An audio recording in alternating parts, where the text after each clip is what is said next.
Good afternoon, and thank you for joining us for the virtual ninth annual Forensic Science Symposium Lunch and Learn poster session, hosted by the Global Forensic and Justice Center. Here's Chantrell Frazier with her presentation. Good afternoon, everyone. I am Chantrell Frazier, a fourth-year PhD candidate of the biochemistry program here at FIU, co-advised by Dr. Deetta K. Mills and Dr. Ken Furton. And today I want to discuss with you my poster presentation, Forensic Identification and Investigation to Corroborate Volatile and Biological Profiles for Subject Identification. Biometrics, such as fingerprints, DNA, and biological fluids, are often utilized to identify a suspect or victim of a crime.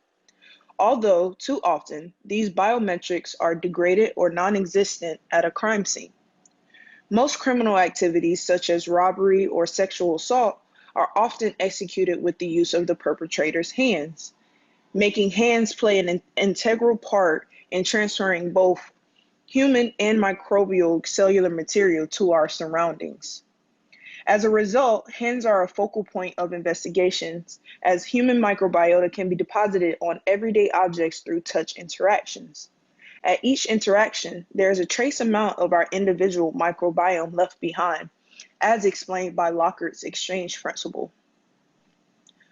The problem faced within the forensic community is the capability and the sensitivity to analyze these trace samples, making it difficult to perform downstream forensic analyses.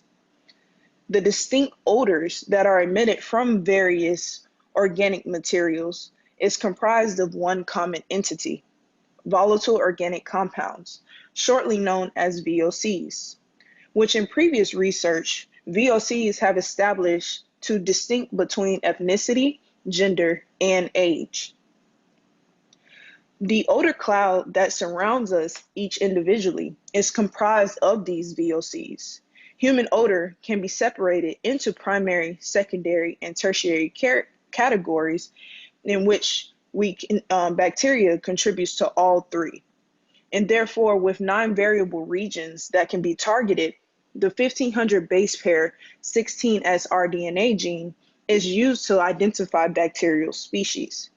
Skin microbiota and VOCs are intrinsically linked due to microbes transforming non-volatile organic compounds to volatile organic compounds, initiating a biometric that can be targeted for forensic identification.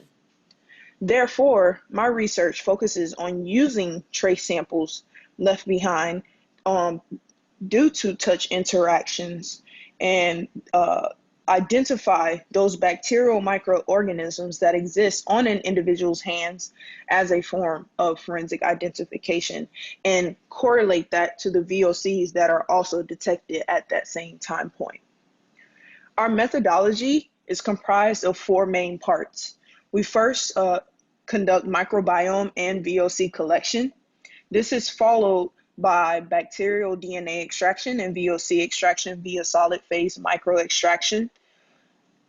We then do PCR of the V3, V4 region of the 16S rDNA gene, and we visualize the volatiles through GCMS. Visualization of amplification and fragmentation analysis of bacteria with capillary electrophoresis is the next portion.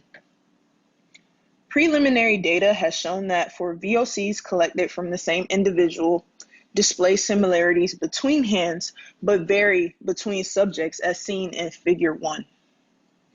Furthermore, trace samples collected from the palms of the hands can be successfully amplified with direct PCR kits using primers that target the V3, V4 region of the 16S rDNA gene. We also see with the principal component analysis results, the principal component analysis result groups hand samples of the same individual together, but they differentiate between subjects. And this is because the VOCs that are driving the data the most allow for this grouping. And so overall, principal component analysis of VOC profiles demonstrates how similar profiles are between hands of the same individual, but vary by subject. Gel electrophoresis of the V3, V4 region amplification of low template hand samples allows for optimization of capillary electrophoresis, which will allow us to do linked heterogeneity PCR to observe the microbiome diversity. And data from both collection techniques show the potential for enhanced discriminatory analyses. Future plans for this project are to further discriminate the bacterial species through capillary electrophoresis using the C-Studio and follow that with next generation sequencing to determine who's actually present. Often with the linked heterogeneity, we will have species that line up with the same base pair link, not allowing to actually discriminate between the two. And next generation sequencing will allow us to do that. The VOCs will be further discriminated through statistical analyses to examine the significant difference of volatiles between an individual's dominant and non-dominant hand, as well as the significant difference between subjects. If you have any questions, please direct them to my email, cfraz011@fiu.edu. And if you have any questions currently, you can also put them in the chat. Thank you for attending my poster presentation. Have a great day. Chantrell, we do have a question from the chat. What gave you the idea to explore this? So the idea actually came from my PI. They both have been both PIs actually. They've both been working on looking at biological information and the volatile information separately. And also the Dubai police are interested in actually creating this database as a means for subject identification. So the goal is an overall collaboration between the three entities or the two entities, FIU and the Dubai police, to try and see if this is a valuable path to corroborate these profiles and create this database and increase odor profiles as a means of subject identification and creating a new biometric that is not necessarily explored often, even though it's been known that odor is one of the most consistent types of evidence left at the crime scene. Chantrell, what's the ultimate application for the profiles? So ultimately, we know that right now, odor tracking or odor profiles are used in the sense of canines. So using the canines to track suspects or to track down victims following an odor trail, but often the canine can't testify. So we're trying to create a database that can potentially correlate the biological information that we get from the crime scene along with the odor profiles that we can potentially match to the suspect and be able to create an identification of actually who was present at that crime scene. So the overall goal is to create a database that can provide some scientific backing to what the canines may be alerting to. So Chantrell, you've touched on this a couple times, but for the people who just arrived, can you discuss the ultimate application for the profiles? Yes, so ultimately we want to be able to, we know that we utilize canines for odor tracking. And so some articles have proven that there is a correlation between the what the canine is sensing as well as the volatile and biological information that is present at the crime scene. And so we want to be able to corroborate these profiles that have been looked at individually and increase the scientific backing to what the canine may be sensing. So overall, the goal is to corroborate these profiles that we often get individually and create a database that will potentially give us an indication of the ethnicity of the subject, the gender of the suspect, and kind of have a hint to whom may have been present at the crime scene. And are you capable of knowing what microbes are present? When we do our linked heterogeneity, as well as the next generation sequencing, we'll be able to determine that. Again, like I said in the presentation, the issue with the linked heterogeneity PCR is that sometimes the base pair lengths of the microbes will be the same, and so you can't differentiate them. But with next generation sequencing, it'll allow you to differentiate those base pair lengths, as well as often with linked heterogeneity PCR, it was only capable of understanding culturable bacteria. With next generation sequencing, we also can examine non-culturable bacteria along with the culturable. So that'll give us more information about the microbes that are present. Okay, again, for those just arriving, if you have any questions, go ahead and put them in the chat and we'll get them over to Chantrell. Chantrell, what are some adjustments that have been made to increase the amount of DNA for downstream analysis? So with, I've had two approaches to the increasing the amount of DNA for this project. When I was doing the automated extraction of the microbial DNA, I was using carrier RNA in order to increase the precipitation of DNA off of the swab. And then on my poster presentation, as you can see with the gel electrophoresis, we used a direct PCR kit, which allowed me to elute directly from the swab and go directly into PCR, eliminating some steps of quantification, which often deplete the amount of DNA that you have from the sample. So those are two ways that I've tried to adjust in order to increase the amount of DNA for downstream analyses. And are you capable of knowing what microbes are present? We will be able to know through next generation sequencing. There have been a few bumps in the road with this project in the sense of increasing the amount of DNA that's present to actually utilize it for downstream analyses. But next generation sequencing will allow for that to determine the actual microbes that are present. Okay, for everybody just arriving, if you have any questions, go ahead and put them in the chat. And Chantrell, what are some adjustments that have been made to increase the amount of DNA for downstream analysis? Initially, I was using an automated extraction kit, which I'm actually thinking about revisiting. And with the addition of carrier RNA, it increased the amount of DNA that was precipitated out of the extraction.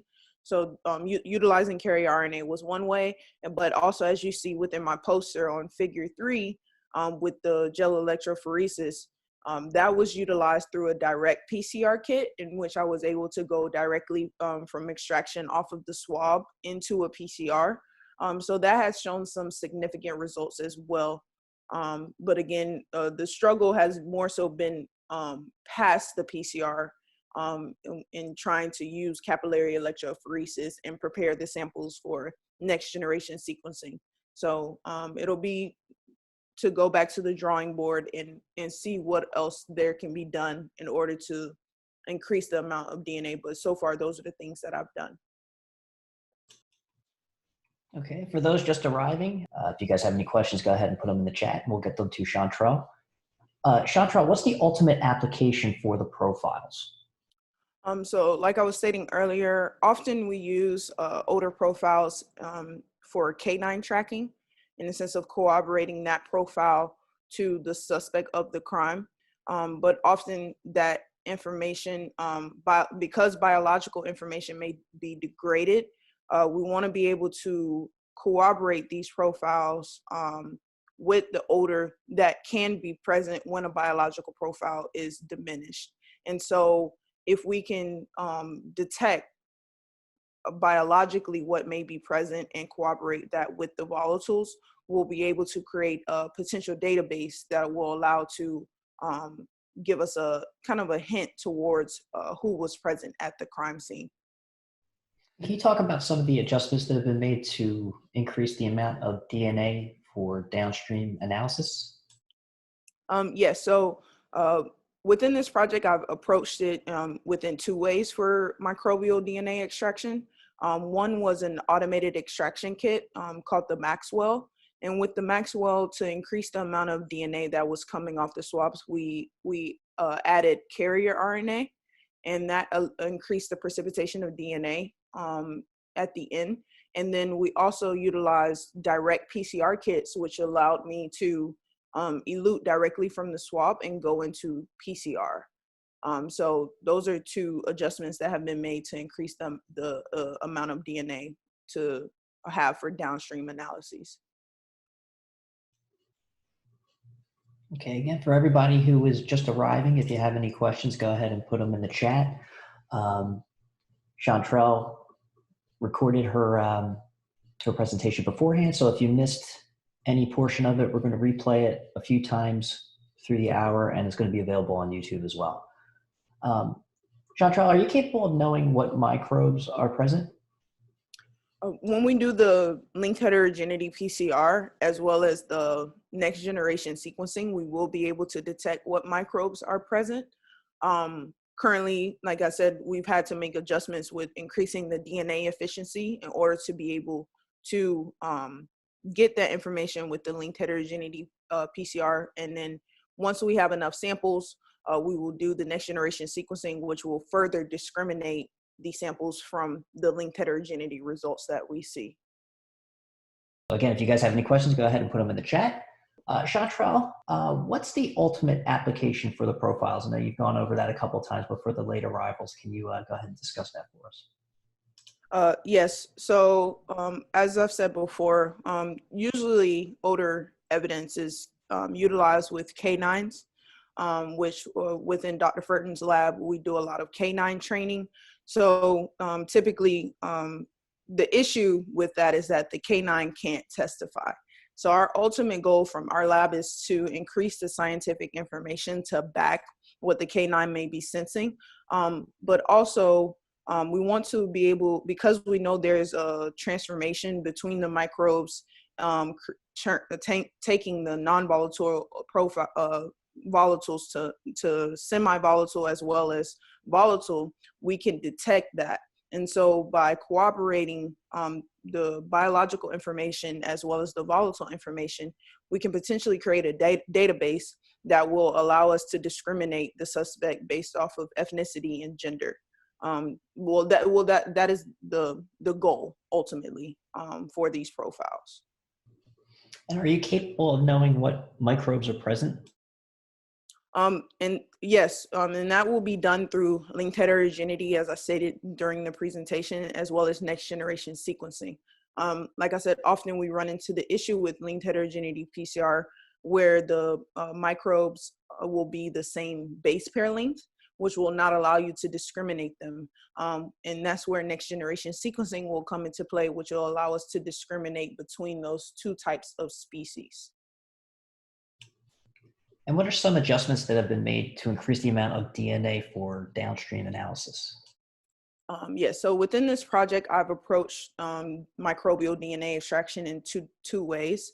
The first way was a automated extraction utilizing the Maxwell. And so with that process, we added carrier RNA to increase the precipitation of DNA during that process. And what you see in my poster is with the gel electrophoresis of the PCR, we utilized a direct PCR kit, which allowed me to elute directly from the swab and go into a PCR reaction, eliminating some in-between steps that often deplete the amount of DNA. Okay, thanks again, Chantrell. We do have one question in the chat. Can the VOC be contaminated by cosmetic lotions, any other solvent that are applied to the palms? And did these contaminations, or do you expect these contaminations to have a significant effect on your research? So as I stated earlier in the presentation, we've within our lab, we've been able to categorize the odors into 3 different categories: primary, secondary, and tertiary. The primary category is what contributes to the VOCs the most. So to answer your question, the lotions and the cosmetics are within the tertiary category. So we've also, when I quantify these VOCs, I have a mixture of standard compounds that I examine in preliminary hand samples to eliminate the contribution of those cosmetics because they slightly contribute, and we know what specific VOCs are contributed by those types of materials. So do they affect the sample? Not as much as you would think, but because we focus on the VOCs that are consistent over time. And that's, again, because we've been able to categorize the different types of VOCs into those 3 different categories. Okay, thanks very much for that. For our late arrival, we're getting ready to wrap up here. So if you have any questions, go ahead and put them in the chat and we'll answer them shortly. Also, if you missed the presentation, it's going to be available on YouTube shortly as well. Mr. Duffin? Yes. I just want to say thank you for being a great host. Oh, I was going to thank you for making it extremely easy for me. Well, I'm the type of person I like to prepare ahead of time. So I reread everything over and over to make sure everything's smooth. So you did a fantastic job. Thank you so much. Okay, so we're going to go ahead and wrap up here. I want to thank everybody for stopping by. And again, Chantrell, thank you very much. You did a wonderful job. Thank you. Thank you so much.